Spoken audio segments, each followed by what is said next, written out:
Korean television released this official statement a very short while ago. The H-bomb test was carried out to examine and confirm the accuracy and credibility of the power control technology and internal structural design newly introduced into manufacturing H-bomb to be placed at the payload of the ICBM, the Intercontinental Ballistic Missile.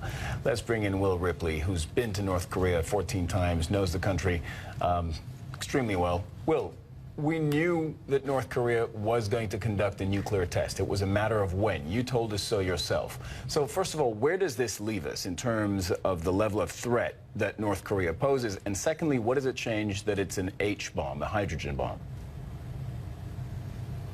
Well, if you look back at the messaging from North Korean officials, it's a bit surreal because I just woke up in Pyongyang yesterday and North Korea was putting out statements that indicated that they may be opening the door for potential diplomacy. Their leading newspaper, the Rodong newspaper, the mouthpiece of the ruling Workers' Party, said that in an editorial that the United States needs to change its long-standing position of refusing to acknowledge North Korea as a nuclear weapons state. North Korea has long believed that the United States has an unfair, hostile policy towards them, and that's what they call justification for continuing to develop these weapons of mass destruction. And so it seemed in North Korea that when I was just there that perhaps the tension was going to dial down. We might be in a holding pattern for a while, but clearly that is not the case. And North Korea has ramped up not only the rhetoric but the actions even further.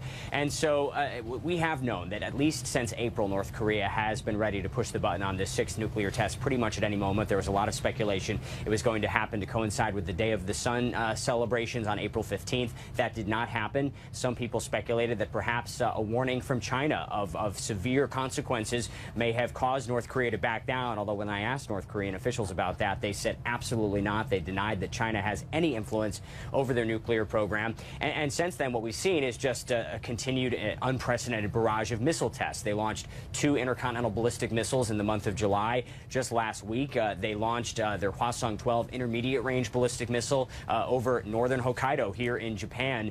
And then today, this is when I started to wonder if something was going to happen. They put out this photo of North Korea's Supreme Leader Kim Jong-un standing in front of what North Korea says is a miniaturized nuclear warhead, an H-bomb that they could fit, they say, onto an intercontinental ballistic missile. So when that message came out a few hours before this nuclear test, I saw that photo and I started to wonder what's coming next. And now we've seen what's coming next, this sixth nuclear test.